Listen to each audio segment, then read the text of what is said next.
누가복음 18장 9절에서 14절까지 말씀 제가 받들어 읽겠습니다. 또 자기를 의롭다고 믿고 다른 사람을 멸시하는 자들에게 이 비유로 말씀하시되 두 사람이 기도하러 성전에 올라가니 하나는 바리새인이요 하나는 세리라.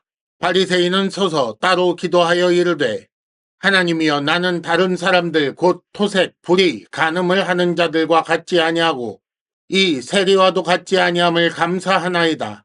나는 일회에 2번씩 금식하고 또 소득의 11조를 드리나이다 하고, 세리는 멀리 서서 감히 눈을 들어 하늘을 쳐다보지도 못하고 다만 가슴을 치며 이르되 하나님이여, 불쌍히 여기소서, 나는 죄인이로소이다 하였느니라. 내가 너희에게 이르노니 이에 저 바리새인이 아니고 이 사람이 의롭다 하심을 받고 그의 집으로 내려갔느니라. 무릇 자기를 높이는 자는 낮아지고 자기를 낮추는 자는 높아지리라 하시니라. 아멘. 지난주에 우리가 읽은 말씀은 제자들에게 주신 말씀이었습니다. 지난주 말씀 1절에 보면 그들에게 라고 시작하는데 그들이 누군가 하면 17장 22절에 제자들에게 말씀하신 것에서 이어지는 것이기 때문에 제자들에게 주신 말씀이라고 이해가 되는 것이었지요. 하지만 오늘 말씀 9절에 보면 다른 사람들을 향하여 이 말씀을 주고 계십니다. 자기가 의롭다고 믿고 그래서 다른 사람을 멸시하는 그런 사람들에게 말씀을 주셨어요. 그런데 그런 사람이 누군가? 우리는 쉽게 바리새인이라고 생각을 합니다마는 예수께서 바리새인이라고 확언하지 않으시고 또 이 책을 기록한 누가도 그게 바리새인을 향한 말씀이었다라고 쓰지 않은 것을 보면 우리는 이 말씀이 누구라도 자기가 의롭다고 믿고 그래서 다른 사람을 멸시하는 그런 사람들은 다 이 말씀을 통해 주의를 받아야 한다, 교훈을 얻어야 한다라고 그렇게 생각해야 옳은 것입니다. 물론 바리새인도 포함이 되어 있습니다. 그들은 예수를 향하여 수군대던 자요, 불평하던 자요, 또 자기는 당연히 하나님 나라에 들어가는 줄 알고 그래서 전혀 그 나라에 어울릴 것 같지 않은 세리 같은 죄인들을 멸시했던 사람들이기 때문입니다. 그런데 그들뿐 아니라 누구라도 하나님 앞에서 나는 의로운 존재다, 의인이다, 하나님 나라에 내가 들어가는 게 옳다라고 생각하는 그런 모든 사람들을 향하여 오늘 이 말씀을 주셨다라고 읽어야 한다는 말입니다. 그런데 이런 가르침이 지난주 말씀에 이어서 기록되어 있어요. 그러니까 지난주 말씀에 이어지는 그런 가르침이니 우리가 왜 이런 말씀을 하셨을까라는 것을 생각해야 하는 것입니다. 자, 지금 말씀의 문맥은 어떻게 되는가요? 예수께서 재림하시기 전 예수의 날을 기다리는, 그러나 그 날을 보지 못하는 간절한 기다림 중에 있으나 그 날이 아직 오지 않은 중에 낙심하지 말라고, 그 대신에 기도하라고 가르쳐 주시는 말씀을 우리가 읽었단 말이죠. 너희 원한을 속히 풀어 주실 것이니 기도하고 낙심하지 말라라고 가르쳐 주신 가르침에 이어서 오늘 말씀, 스스로 의롭다고 믿어서 다른 사람들을 멸시하는 자들을 향한 이 가르침을 우리가 읽어야 하는 것입니다. 그러니 기도라는 주제로 연결된다는 것을 생각하며 읽어야 하는 것입니다. 오늘 말씀이 지난주 말씀과 기도라는 주제로 연결되고 있다는 것을 우리는 10절에서 확인할 수가 있습니다. 10절에 보면 두 사람이 함께 기도하기 위해 성전에 올라갔다. 그런데 한 사람은 바리새인이고 한 사람은 세리였다라고 말씀하십니다. 당시에 바리새인들은 의롭다라고 평가되고 있었고 세리들은 그렇지 않다라고 평가받고 있었습니다.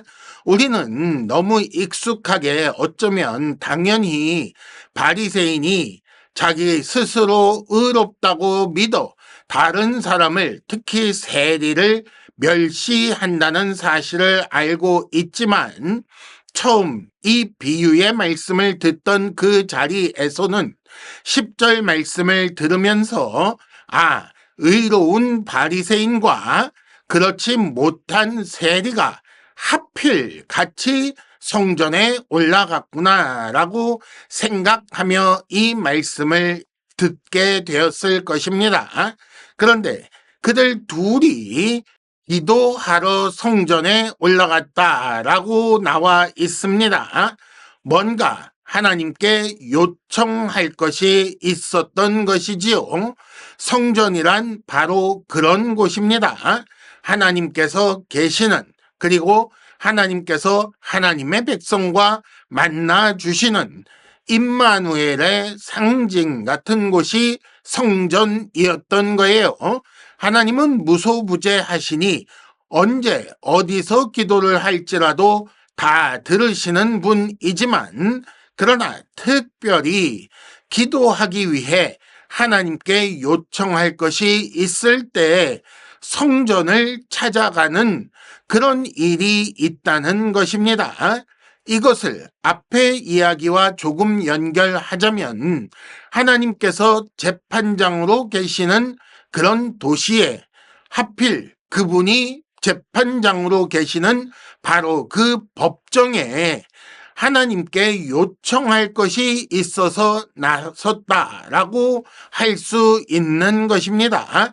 앞의 비유에서 과부가 재판장을 만나기 위해 찾아가서 만났던 그곳을 바로 성전인 것처럼 생각해도 된다는 얘기예요. 거기서 요청할 때 그러면 무슨 말부터 해야겠습니까? 너는 어디서 왔느냐? 그러면 제가 옆 동네에서 왔는데요. 그러면 옆 동네에 다른 재판장이 있으니 거기 가려무나 라고 하지 않겠어요? 자기가 왜 하나님 앞에 나왔는지 그 이유를 대기 전에 하나님께서 내 기도를, 자기 요청을 들으셔야만 하는 이유를 밝히는 것이 정상적인 순서가 되는 것입니다. 그래서 바리새인은 바로 그것을 말하기 시작합니다. 11절, 나는 후색하는 사람, 불의를 저지르는 사람, 간음하는 사람들과 같지 않습니다 라고 하면서 옆에 세리를 보고 그를 의식하며 이 세리와도 같지 않습니다. 그래서 참 감사하고 있습니다 라고 말합니다. 무슨 말인가요? 나는 죄인이 아니라 의인입니다. 나는 하나님께서 배척하셔야 하는 존재가 아니라 하나님께서 받아들여 주셔도 괜찮을 그런 존재입니다 라고 말하고 있는 거예요. 그렇게 해서 하나님께서는 제 기도를 들어주셔야 합니다 라고 말하는 거지요.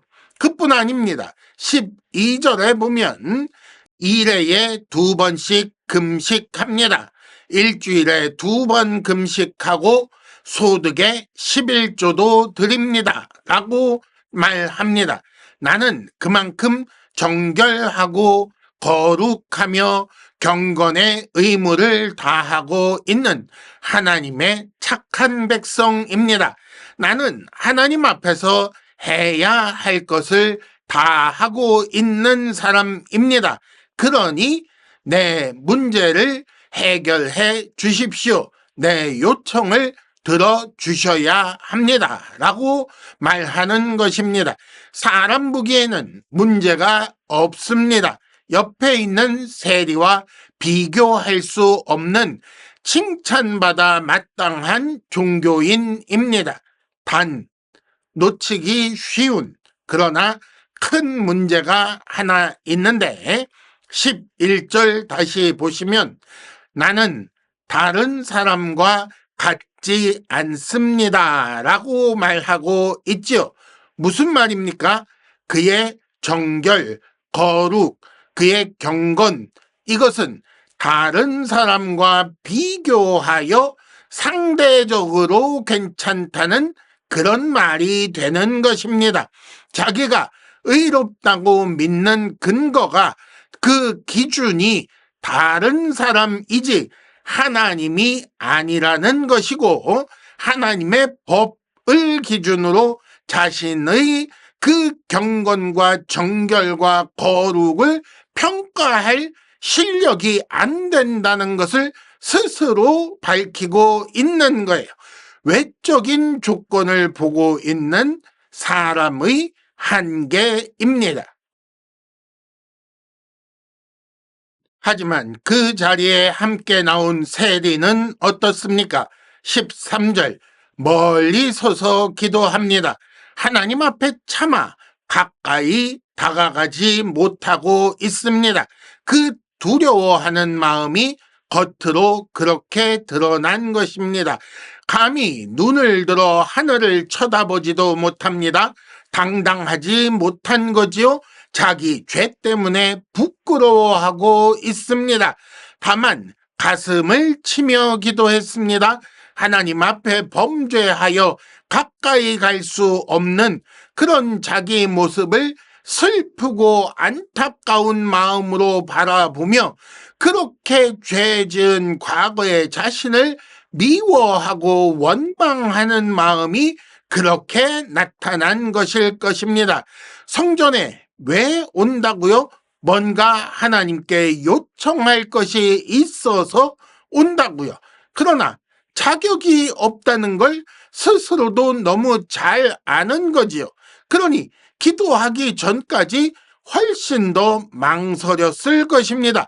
이렇게 자격 없는 내가, 이렇게 죄 많은 내가 과연 하나님께 빌어도 되는가?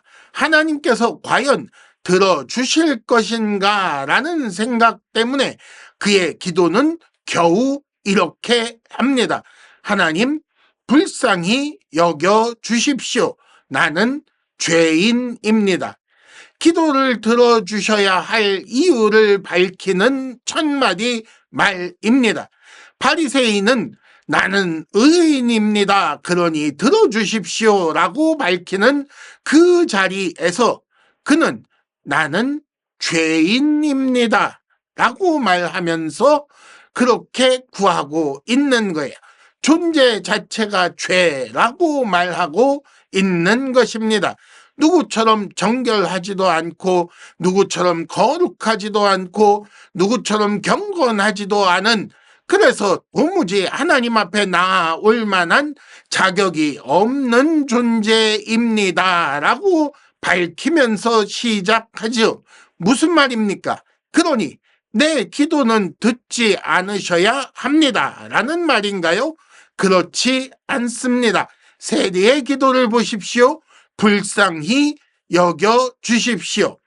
듣지 않으셔도 어쩔 수 없습니다. 나를 버리셔도 나는 다 이해할 수 있을 만큼 내가 죄인이라는 것은 분명히 알고 있습니다. 그러나 나를 불쌍히 여기시고 긍휼을 베푸셔서 제발 용서하시고 한 번만 들어주십시오라고 말하고 있는 것입니다. 올까 말까 망설였어요. 할까 말까 망설였습니다. 그래도 기도를 들으시는 하나님이시라는 사실을 믿고 애통하는 자를 내치지 않으시고 은혜를 베푸신다는 그런 사실을 믿고 간절히 한마디 겨우 아래 없는 것이 불쌍히 여겨 주십시오라고 한마디 하는 것입니다. 이 기도를 어디서 한다고요? 성전에서 하고 있습니다. 그런데 생각해 보십시오. 성전은 원래 그런 곳 아닙니까? 성전이 왜 있는 것입니까? 원래 거기서는 죄 사함을 간구하는 것입니다. 긍휼을 구하는 것이요, 이를 위해 제물을 바치는 곳입니다. 거기서 양과 염소를 왜 죽인다고요? 원래 내가 그 자리에서 죽어야 마땅하다는 것을 인정하는 것이고, 그 대신 짐승의 생명을 바치면 내 죄를 용서하신다고 약속하셨기 때문에 그 약속을 믿고 그렇게라도 긍휼을 베푸시기를 기뻐하시는, 그렇게라도 죄 용서해 주시기를 기뻐하시는 하나님 앞에 나아가서 제발 불쌍히 여겨 주십시오. 나는 죄인입니다. 라고 울부짖는 곳이 성전인 거예요. 그래서 예수께서는 말씀하시기를 14절, 저 바리새인이 아니라 이 사람이 세리가 의롭다 하심을 받았다라고 가르쳐 주셨습니다. 세리의 기도하는 자세가 옳다고 판정하신 것입니다. 하나님께서 그것을 옳게 여기신다고 가르쳐 주신 거예요. 하나님은 그런 분이라는 것입니다. 무엇보다 하나님은 다른 사람과 비교하여 상대평가하시는 분이 아니라는 것을 가르쳐 주셨습니다. 하나님의 율법의 기준은 하나님이요 절대적입니다.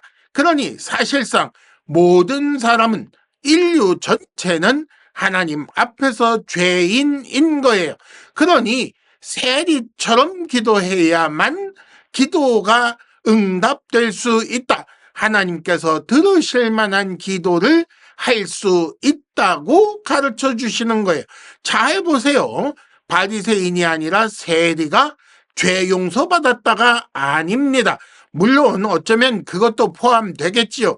그러나 뭐라고 하셨어요? 그가 의롭다 하심을 받았다라고 하셨어요. 그가 옳다고 판정받았다는 것입니다. 하나님 앞에 나와서 기도하는 사람이라면 먼저 이런 것을 알고 이런 자세로 나와 하나님 앞에 기도해야 하나님께서 너는 옳다, 너는 의인이다 라고 판정하시고 그 기도를 들으신다는 거예요. 자기가 쌓아놓은 그 어떤 공로의 대가로 기도를 청하는 것이 아닙니다. 제가 착한 일을 100개 했으니까 이번에는 큰 기도 들어주셔야 돼요. 이렇게 하지 않는다는 거예요. 오직 하나님의 불쌍히 여기심으로 말미암아 기도가 가능하다고 그렇게 가르쳐 주시는 것이고, 그걸 알고 하나님께서 나를 불쌍히 여겨 주시리라 라고 생각하며 하나님 저는 죄인입니다. 불쌍히 여겨 주십시오 라고 하는 그 사람의 그 기도를 들어주신다고 말씀하시는 거예요. 그래서 14절 하반절, 자기를 높이는 자는 낮아진다. 스스로 높은 줄 알고 당당하게 나온 자는 하나님께서 네가 나 앞에서 뭐가 그렇게 당당하냐? 네가 당당할 게 뭐가 있느냐라고 하신다는 거예요. 스스로 의롭다고 아무리 주장해 봐야 소용없고 오히려 하나님께서는 그런 자가 낮아지도록 하신다. 그가 높아지지 못할 이유들을 다 밝히신다라는 말이 되는 거겠지요. 반대로 자기를 낮추는 자는 높아진다라는 말씀을 하셨습니다. 겸손하라라는 말씀이 아니에요. 진짜로 자기가 하나님 앞에서 얼마나 낮은 존재이며 얼마나 비참한 존재이며 얼마나 큰 죄인인지를 알고 인정하는 자, 그런 자를 하나님께서 높이신다는 것입니다. 그래서 마음이 가난한 자가 복이 있는 것이고, 그래서 애통하는 자가 복이 있는 것입니다. 당연하지요. 누가 감히 하나님 앞에서 스스로 의롭다고 할 수가 있겠습니까? 가당치 않은 말이지요. 그러니 예수께서 뭐라고 가르치셨는가? 항상 기도하고 낙심하지 말라라고 가르치신 후에 그런 기도를 어떻게 드리라고 가르쳐 주신 것인가? 자기가 의롭다고 믿고 다른 사람을 멸시하는 바리새인처럼 그런 기도를 드린 게 아니라 오히려 세리처럼 나를 불쌍히 여겨 주십시오. 나는 죄인입니다. 라는 자세로 기도하는 자에게 낙심치 않게 하신다. 하나님께서 속히 그 원한을 풀어주신다라고 가르쳐 주신 것입니다. 주의 날이 속히 임하기를 바라는 그 기도만 그런 것이 아니라 사실 하나님 앞에 서는 우리의 자세는 언제나 이래야 하는 것입니다. 왜냐하면 우리는 기본적으로 하나님 앞에 죄인이요, 하나님께서 불쌍히 여겨주실 때만 의인이기 때문입니다. 우리는 성전이신 예수를 통해 하나님 앞에 나아갈 수 있는 존재들입니다. 대제사장이신 예수께서 자신을 제물로 삼아 영단번에 드리신 그 제사로 인해 하나님 앞에 용납되며 하나님 앞에 기도할 수 있는 그런 존재가 된 사람들입니다. 우리는 정결하고 거룩하여 경건의 의무를 다했기 때문에 의인이 된 사람들이 절대로 아니라는 사실을 한시도 잊으면 안 됩니다. 불쌍히 여겨 주시옵소서, 나는 죄인입니다 라고 고백하는 그 죄인에게 긍휼을 베푸시는 그 하나님께서 그 은혜를 베푸사 긍휼히 여겨주신, 그렇게 해서 된 의인이 바로 우리입니다. 그러니 우리는 하나님 앞에서 언제나 이 세리와 같이 불쌍히 여겨주시기를 간절히 바라는 겸손한 자세여야 하는 것입니다. 하나님께서 기도를 들으시는 이유도 바로 이것입니다. 하나님께서 우리를 불쌍히 여기셔서 들어주시는 것이지, 들어주시려고 하나님께서 마음 먹고 귀 기울여 주시니 기도가 가능한 것이지, 내가 잘나서 할 걸 다 했기 때문에 하나님 앞에 당당히 나아가서 기도할 수 있는 것이 아니라는 것을 기억해야 합니다. 그러니 예수께서 다시 오실 그 날을 간절히 기다리는 중에 그런 우리가 죄인이지만 불쌍히 여겨주심을 바라는 자세로 기도함으로 이 고난스러운 세상, 억울과 원한이 맺힐 수밖에 없는 세상 가운데서 그럼에도 불구하고 낙심하지 않고 믿음을 지켜나가야 옳은 것입니다.